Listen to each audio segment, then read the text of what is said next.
우리 함께 살펴볼 말씀은 사도행전 4장 23절에서 31절 말씀입니다. 네, 그 사람이 있는 교회라고 하는 제목을 같이 말씀 나누는데, 우리 사도행전 4장 23절에서 31절 말씀 저와 여러분이 한 절씩 교독합니다. 제가 23절 있습니다. 사도들이 노임에 그 동료에게 가서 제사장들과 장로들의 말을 다 알리니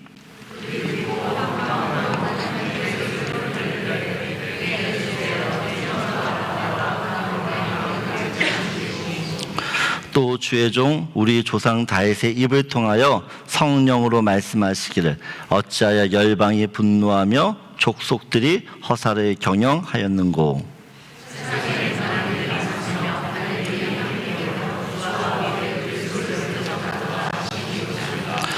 과연 헤롯과 본디오 빌라도는 이방인과 이스라엘 백성과 합세하여 하나님께서 기름 부으신 거룩한 종 예수를 거슬러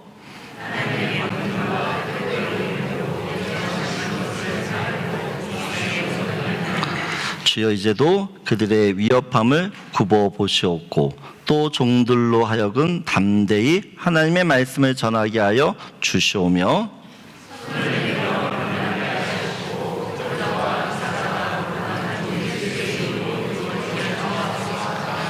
32절 같이 있습니다. 비길의 다음에 모인 곳이 진동하더니 무리가 다 성령이 충만하여 담대히 하나님의 말씀을 전하니라. 아멘. 여러분, 교회는 어떤 곳입니까? 교회는 어떤 곳일까요? 여러분, 교회 왜 오세요? 이 질문이 굉장히 단순해 보여도 이 질문에 어떤 답을 하느냐에 따라서 우리의 신앙이 결정이 됩니다. 사도 바울은 교회 공동체를 로마서에서 이렇게 소개를 했어요. 로마서 16장을 보게 되어지면 같이 읽겠습니다. 즐거워하는 자들과 함께 즐거워하고 우는 자들과 함께 울라. 교회는 함께 웃고 우는 그런 공동체라고 이야기해요. 다시 말해 힘들 때, 또한 갈등이 있을 때, 또 부딪히고 어려움이 있을 때, 또 좋은 일 있을 때 함께 그 모든 것들을 나눌 수 있는 곳이 교회라는 거죠. 교회는 성경에서 교회를 세 가지로 정의를 내립니다. 세 가지. 교회 공동체를 어떻게 정의하냐? 하나님을 아버지를 둔 가족이라고 이야기해요. 우리가 하나님을 믿으면 하나님이 우리 아버지가 되시잖아요. 그렇죠? 그러니까 하나님을 아버지로 부르는 사람들이 어떻게 보면 다 가족인 거죠. 그리고 교회는 그리스도의 몸이라고 이야기합니다. 예수님이 머리가 되시고 또 모든 성도들이 하나의 지체가 돼서 몸을 이룬다라고 이야기해요. 그리고 교회는 성령의 성전이라고 이야기합니다. 그래서 교회가 무엇이냐라고 이야기할 때 여러분 이 세 가지 기억하셔야 돼요. 교회는 어떤 곳인가? 영적인 가족, 그리스도의 몸, 또한 성령의 성전이라는 것이죠. 이 세 가지의 공통점이 있습니다. 이 세 가지는 절대 분리되지 않는다는 것이에요. 분리될 수 없다는 것이에요. 여러분, 가족끼리 싸워요, 안 싸워요? 피 터지게 싸우세요? 설렁설렁 싸우세요? 네. 설렁설렁 싸우기도 하지만 정말 피 터지게 싸우기도 해요. 근데 싸웠다고 해서 나는 이 가족 안에 할 수 있나요?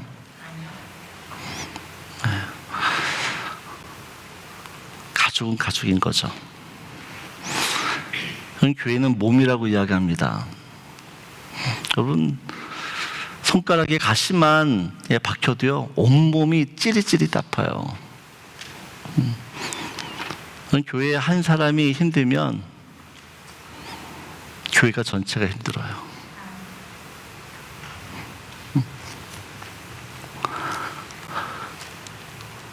또 교회는 성령의 성전이라고 이야기합니다. 성전을 성전으로 지어진다라고 할 때 성도들이 이렇게 벽돌처럼 하나씩 쌓아져서 교회가 이루어져요. 여러분, 내가 빠지는 순간 그 교회는 구멍난 교회가 됩니다. 온전치 못한 교회가 되는 거죠. 근데 교회가 이런 교회라고 하는 모습이 있는데, 오늘의 교회가 세상의 모임과 크게 다르지 않다라는 게 어떻게 보면 좀 문제인 것 같아요. 세상에서의 어떤 모임이나 조직이나 공동체는 어떤 필요와 또한 취향과 목적에 따라 모입니다. 필요가 없어지면, 또한 그 안에 관계가 어려워지면 그냥 자연스럽게 그 모임은 해산이 되죠. 뭐 안 보이는 게 당연하다는 것이에요. 그런데 그런 세상적인 모임들이 자꾸만 교회 안에서도 이루어지고 있다는 것이에요. 교회 안에서도. 그럼 교회는 소속되어 있어야 됩니다. 결코 따로 떨어져 있지 않은 것이죠. 근데 요즘 성도들은 교회를 내 필요에 따라 선택을 하고 교회를 다녀요. 그래서 자기의 필요가 없어지면, 또 어떤 관계 가운데 문제가 있으면 여러분 그냥 가차없이 교회를 떠나요. 네, 그것이 교회 모습이 아니라는 것을 우리가 좀 기억해야 되는 것이고요. 그래서 오늘은 좀 이 교회에 대한 얘기를 좀 하려고 합니다. 어떻게 보면 좀 무거운 얘기일 수 있어요, 여러분. 요즘 제가 교회를 생각할 때마다 고민이 됩니다. 고민이. 그 고민은 과연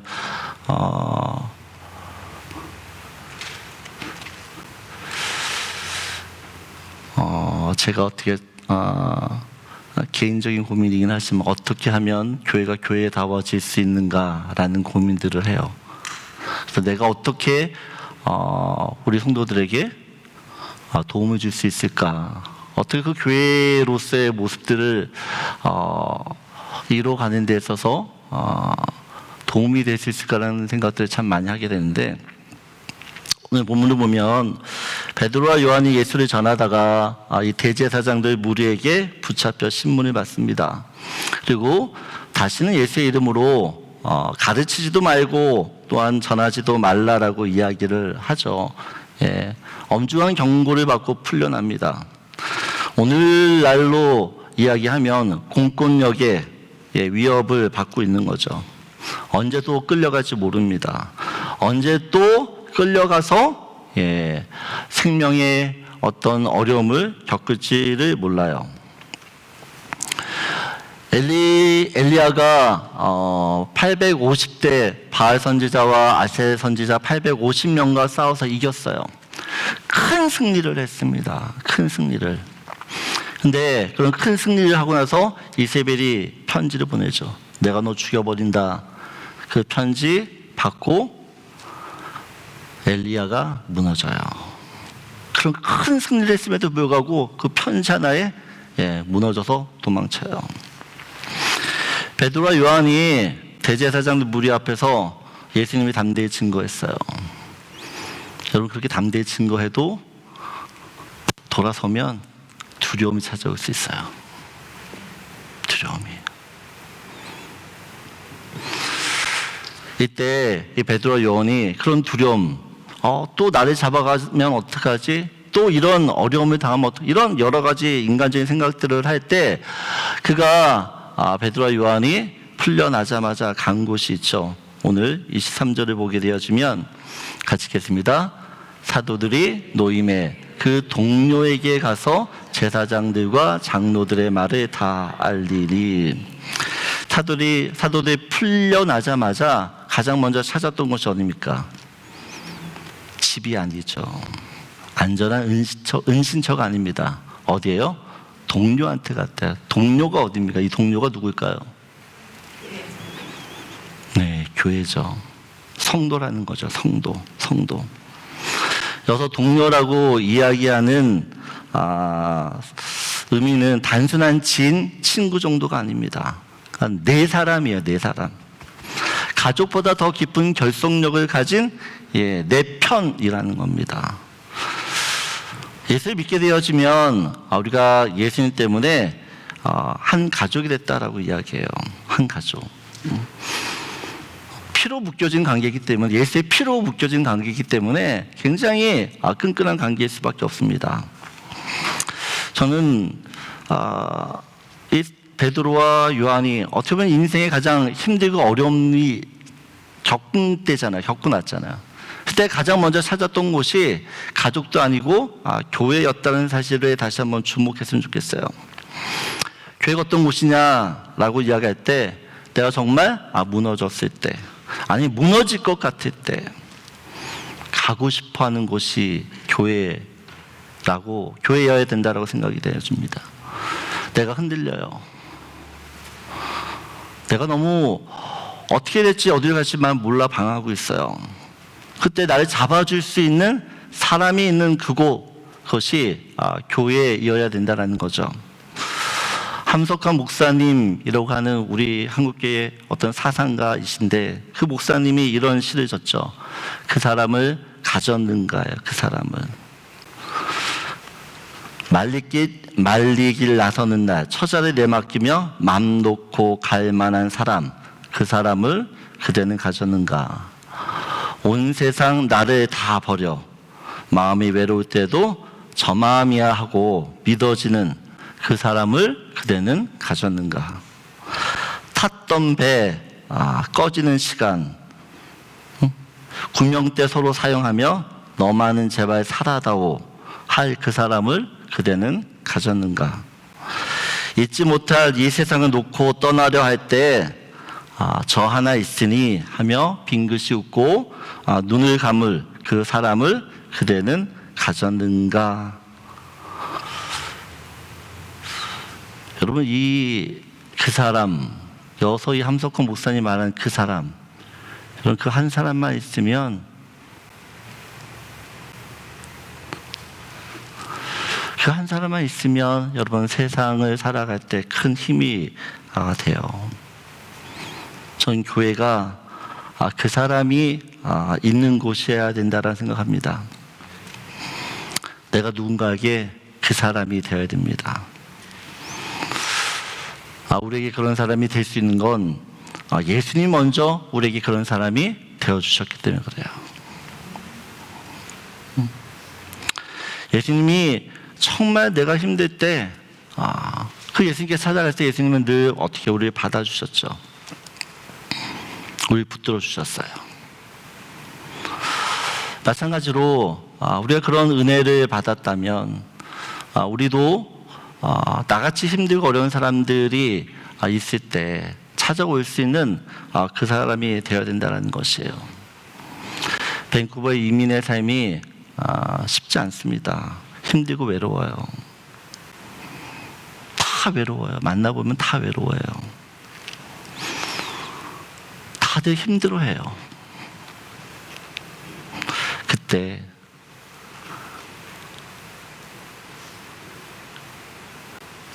나를 붙잡아 줄 수 있고 나를 위해 기도해 줄 수 있는 그 사람이 있는 곳이 우리 교회였으면 좋겠어요. 저는 여러분들에게 그 사람이 되기 원합니다. 그리고 여러분, 저도 힘들 때가 있어요. 그럴 때 여러분들이 저에게 그 사람이 되어주셨으면 좋겠어요. 저는 우리 교회가 그냥 말로만 좋은 교회가 아니라 정말 좋은 교회가 되길 원해요. 그럼 서로가 서로에게 그 사람으로서의 역할들을 다해 주셔야 된다는 것이에요. 첫 번째, 여러분들과 교회는 어떤 곳이냐라고 이야기할 때, 여러분, 교회는요 언제든지 달려갈 수 있는 곳이어야 돼요. 언제든지 달려가기만 하면 나를 받아줄 수 있고 나를 이해해 줄 수 있고 나를 도와줄 수 있는 그곳이 교회여야 합니다. 오늘 23절 보게 되어지면 사도들의 공동체에 돌아와서 성도들에게 가장 먼저 무엇을 하는가 보면 23절 끝을 보면 이렇게 이야기하죠. 그 동료에게 가서 제사장들과 장로들의 말을 다 알리니라고 이야기합니다. 여러분, 사도 베드로와 요한이 제사장들에게, 관리들에게 들었던 말이 무엇입니까? 너 예수 전하면 죽여버릴 거야 라는 거죠. 절대 예수 전하지 말라 이야기합니다. 여러분, 그 이야기 단지 장로들이, 대제사장들이 야 쟤네들이 예수 전하면 죽인대 이렇게 이야기했을까요? 아니죠. 단순히 그들이 했던 이야기를 하는 게 아닙니다. 그들이 우리를 죽이려 했지만 그 상황 속에서도 내 안에 계신 성령님이 담대하게 예수를 증거케 하더라. 여러분, 베드로와 요한은요, 그 대제사장들에게 들었던 말들에 상관없이 내가 믿었던 그 예수를 아주 담대히 증거해요. 교회는 어떤 곳이냐라고 이야기할 때, 교회는 하나님께서 내 삶 가운데 어떻게 역사하셨는지를 여러분 나누고 간증하는 곳이 되어야 될 수 믿습니다. 어제 저희 교회에서 후원하고 있는 JDM이라고 대학교 선교회입니다. 대학생들을 복음화하는 선교회예요. 그 선교 단체가 25주년이 됐어요. 그래서 어제 제가 그 예배 기념 예배에 참석을 했는데, 그 예배 보면서 한 순서 간증하는 순서가 있었어요. 그러니까 자기가 대학생 생활할 때 모태신앙이었는데 예수를 믿지 않았대요. 모태신앙이었음에도 불구하고 예수를 믿지 못하고 있었는데 그 JDM 선교 단체를 통해서 예수를 믿게 되었다라고 이야기해요. 근데 자기가 믿지 못할 때 그렇게 형들이 자기를 그렇게 도와주고 믿을 수 있도록 사랑으로 섬겨주고, 그래서 결국 그 선배들의 섬김과 헌신과 또한 그런 가르침을 통해서 예수를 믿게 되었다라고 이야기해요. 그러면서 자기가 그렇게 은혜를 받았기 때문에 이런 은혜를 받고 그냥 있을 수 없어서 리더가 된다라고 그 자리에서 헌신하고 사역을 하더라고요. 제가 그 형제의 간증을 들으면서 그래, 예수 믿는 게 저거지. 그 형제가 만난 그 예수님을 너무너무 감사한 거죠. 여러분, 누군가의 이 하나님 만난 이야기를 들으면요, 여러분 우리의 믿음이 뜨거워져요. 우리의 믿음이. 저는 교회 안에 여러분이 만나는 하나님의 이야기들이 많이 있었으면 좋겠어요. 우리 김문 권사님이 췌장암이시잖아요. 네, 권사님이 그런 간증 차 타고 왔다 갔다 하면서 지난주 예배 드리는데 너무너무 마음 편안하다는 거예요. 제가 예배 드리면서 이런 은혜를 받은 적이 없다고. 그 이야기 듣는데 너무너무 감사한 거죠. 여러분, 인생 가운데 어려움이 있어요. 힘듦이 있어요. 근데 그 힘듦으로 우리 삶을 계속해서 두지 않는 이유는 살아계신 그 하나님이 우리를 계속해서 붙드시고 있고 우리 도우시고 있기 때문인지 믿습니다. 저는 우리 교회 안에 모이면 내가 만난 그 하나님을 이야기하는데 그런 웃음의 꽃이 피었으면 좋겠습니다. 교회는 하나님이 하신 일을 끊임없이 증거하는 곳이에요. 병이 나왔다, 이것도 큰 일이지만 그게 아니더라도 내 삶 가운데서 아주 작은 일 속에서 응답해 주시는 그 하나님을 여러분 전할 때, 맞아, 하나님 저런 분이시지, 맞아, 나도 저런 하나님 경험해야지, 도전받고 그 하나님을 다시 한번 굳게 붙드는 그런 모습들이 우리 안에 있게 될 줄 믿습니다. 교회는 어떤 곳이냐? 하나님이 하신 일을 여러분 증거하고 나누는 곳이에요. 여러분이 만난 그 주님을 꼭 주변 사람들에게 전할 수 있길 원합니다. 24절을 보게 되어지면 같이 읽겠습니다. 그들이 듣고 한 마음으로 하나님께 소리를 높여 이르되 대주제여 천지와 바다와 그 가운데 만물을 지은 이시여. 여러분, 사도들이 하나님이 하신 그 놀라운 일들을 간증했을 때 이 성도들의 마음이 새로워집니다. 조금 전까지만 해도 그 대제사장들이 다시 우리를 찾아와서 우리 붙잡아가면 어떡하지? 이런 두려움들이 있었어요. 그런데 사도들이 그 하나님이 하신 일들을 증거하자. 그들이 하나님을 다시 한번 바라보면서 하나님을 높이는 거 봅니다. 근데 그들이 어떻게 하나님 높이냐? 대주제여 천지와 바다와 그 가운데 만물을 지으신 이시여. 하나님이 누구신지를 다시 한번 확인하는 것입니다. 대제사장들에게 힘이 있어요. 로마의 권력에 힘이 있어요. 근데 진짜 힘은 하나님이시다라는 것들을 이들이 다시 한번 고백하는 거죠. 여러분, 우리가 교회 안에서 뭘 자꾸 확인하셔야 되냐? 하나님이 어떤 분이신지 확인하셔야 돼요. 하나님은 이 천지와 이 모든 만물을 창조하시고 또한 통치하시고 또 우리 인생 가운데 복을 주시는 분인 줄 믿습니다. 우리가 기도할 때마다 우리의 기도를 다시 한번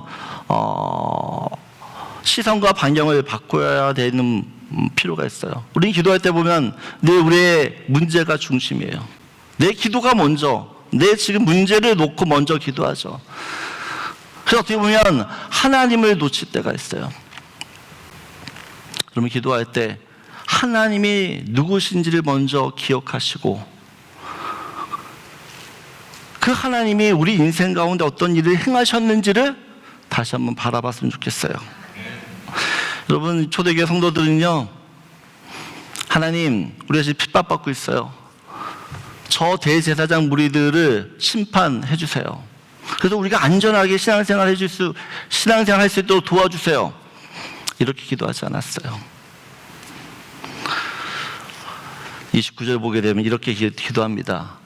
주여, 이제도 그들의 위협함을 굽어 보시옵고 또 종들로 하여금 담대히 하나님의 말씀을 전하게 하여 주시오며. 여러분, 초대교회 성도들은요, 지금 핍박이 있는데 그 핍박을 없애달라고 기도하지 않아요. 그 위협이 있어요. 근데 그 위협을 인내하면서 어떻게요? 참으면서 복음을 전할 수 있게 해달라고 기도해요. 여러분, 문제는 여전히 있어요. 문제가 사라진 게 아니에요.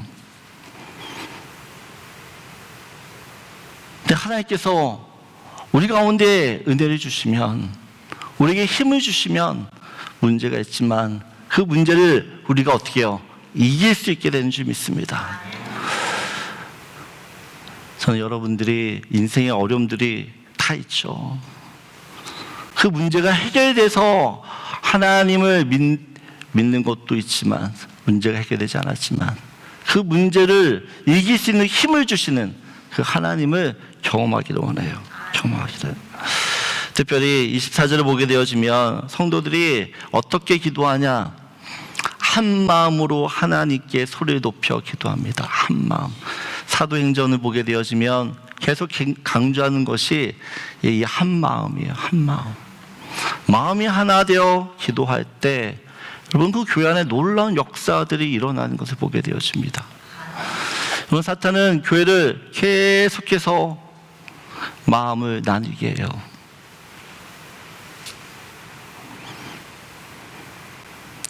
하나님은 그 나눠진 마음들 어떻게 계속 하나 되게 하십니다. 하나 되게 하세요. 성경은 하나 되기를 위하여 힘쓰라고 이야기합니다. 애쓰라고 이야기해요. 하나는 결코 그냥 이루어지는 것이 아니에요. 지난주 말씀드렸지만 하나가 되기 위해서는 내가 죽어야 됩니다. 내가 없어져야 돼요. 가정도 그렇고 교회도 그렇고 내가 예수 안에 죽을 때에 하나님이 우리 안에서 행하시는 놀라운 일들을 우리가 다 경험하게 될 줄 믿습니다. 이런 한 마음으로 모든 성도들이 기도할 때 놀라운 일들이 일어납니다. 31절을 보게 되어지면 같이 읽겠습니다. 베개를 다음에 모인 곳이 진동하더니 무리가 다 성령이 충만하여 담대히 하나님의 말씀을 전하니라. 여러분, 성령 충만함이 언제 일어납니까? 간증을 통해서 믿음이 뜨거워지고, 또 결국 교회가 해야 될 그 사명이 복음 증거라는 사명을 확인하자. 그것을 위해서 모든 성도들이 한 마음을 가지고 기도할 때 여러분, 성령의 뜨거운 역사들이 그 안에 일어나는 것이에요. 일어나는 것이. 우리가 왜 성령 충만을 원하는가? 여러분, 성령을 우리에게 주시는 이유는 단 한 가지입니다. 하나님의 말씀을 전하기 위해서요. 전하기 위해서. 이 하나님의 말씀을 전하기 위해서는 여러분, 우리가 건너야 될, 뛰어넘어야 될 것들이 참 많다라는 것이에요. 여러분, 내 힘으로는 우리는 아무것도 할 수 없는 존재예요. 근데 성령께서 우리 가운데 역사하시면 사랑하지 못하는 사람도 사랑하게 되는 것이고, 용서하지 못하는 그 사람도 용서하는 것이 되는 것이고, 두려워 떨어서 그 복음을 전할 수 없는 그 상황 속에서도 복음을 담대히 전할 수 있는 것이 우리 안에 계신 그 성령이 하시는 일인 줄 믿습니다. 여러분, 교회는 어떤 곳이냐? 여러분, 복음을 전하는 곳이 되어야 됩니다. 그 복음을 전하기 위해서는 내 힘으로 안 된다는 것이에요. 성령 하나님께서 우리 가운데 은혜를 주셔야지만, 우리라고 하는, 나라고 하는 그 장애의 물을 넘어서 우리라고 하는 나와 너가 우리로 하나 되어지는 것이고, 그 우리가 하나 되어질 때 어떻게 해요? 하나님이 원하시는 그 복음의 사역들을 잘 감당하게 될 줄 믿습니다. 그래서 교회는 어떤 곳이냐? 여러분, 세 번째 이겁니다. 교회는 사명을 붙들고 함께 기도하는 것이에요. 여러분, 우리에게 사명이 있어요. 사명. 근데 자꾸 사명을 잊어버리잖아요.